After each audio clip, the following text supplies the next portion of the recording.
ഒരു ഗംഭീര സിനിമയാണെന്നൊന്നും അവകാശപ്പെടാനില്ലെങ്കിലും കണ്ടിരിക്കാൻ പറ്റുന്ന വളരെ നീറ്റ് ആൻഡ് ക്ലീൻ ആയിട്ടുള്ള ഒരു മാസ് ആക്ഷൻ ക്ലാസ് മൂവി ആയിട്ടാണ് വിടാമുയർച്ചി എന്ന് പറഞ്ഞ സിനിമ അനുഭവപ്പെട്ടിട്ടുണ്ടായിരുന്നത്.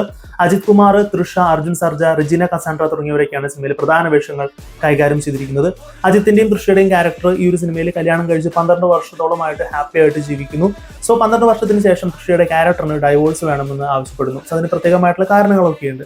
സോ അജിത്തിന്റെ ക്യാരക്ടർ ആണെന്നുണ്ടെങ്കിൽ അതിന് വലിയ താല്പര്യം കാണിക്കുന്നില്ല. ബട്ട് എനിവേ അത് സംഭവിക്കുന്നു. അവസാനമായിട്ട് തന്റെ ഭാര്യയുടെ വീട്ടിൽ കൊണ്ടാക്കാനായിട്ട് തീരുമാനിക്കുന്നു. സോ അവിടേക്കുള്ള വലിയ ഒരു യാത്രയിൽ ഉണ്ടാവുന്ന സംഭവങ്ങൾ, കാര്യങ്ങൾ, എസ്പെഷ്യലി തന്റെ ഭാര്യയെ ഒരു കൂട്ടം വന്ന് തട്ടിക്കൊണ്ടുപോകുന്നതും തുടർന്ന് ഉള്ള അന്വേഷണങ്ങളും കാര്യങ്ങളൊക്കെ ബേസ് ചെയ്തുകൊണ്ടാണ് സിനിമ മുന്നോട്ട് പോകുന്നത്.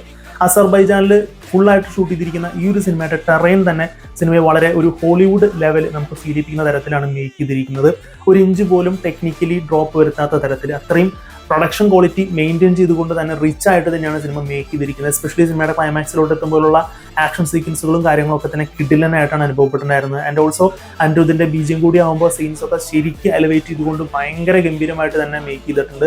ആൻഡ് ഓൾസോ അജിത്തിന്റെ പെർഫോമൻസും കൂടി എടുത്ത് പറയണം. കാരണം 12 വർഷത്തിലുള്ള ആ ഒരു പ്രണയ കാലഘട്ടങ്ങളിലൂടെ ഡിഫറെന്റ് സ്റ്റൈലിലുള്ള അജിത്തിനെ കാണിച്ചിരിക്കുന്നത് കിടിലനായിട്ട് തന്നെ വന്നിട്ടുണ്ടായിരുന്നു. എൻ്റെ ലാസ്റ്റ് സീക്വൻസിലുള്ള ക്ലൈമാക്സ് പോർഷൻസിലുള്ള ആക്ഷൻ രംഗങ്ങളിലൊക്കെ അജിത്തിന്റെ ആ ഒരു സ്ക്രീൻ പ്രസൻസും ഫാഗും കിടിലനായിട്ട് തന്നെയാണ് വന്നിട്ടുണ്ടായിരുന്നത്. അർജുൻ സർജയുടെയും പെർഫോമൻസും ഗംഭീരമായിട്ട് തന്നെ വന്നിട്ടുണ്ടായിരുന്നു. സോ തിയേറ്റർ റിലീസിന് ശേഷം സിനിമ നെറ്റ്ഫ്ലിക്സിൽ വന്നപ്പോഴാണ് ഞാൻ കണ്ടിട്ടുള്ളത്.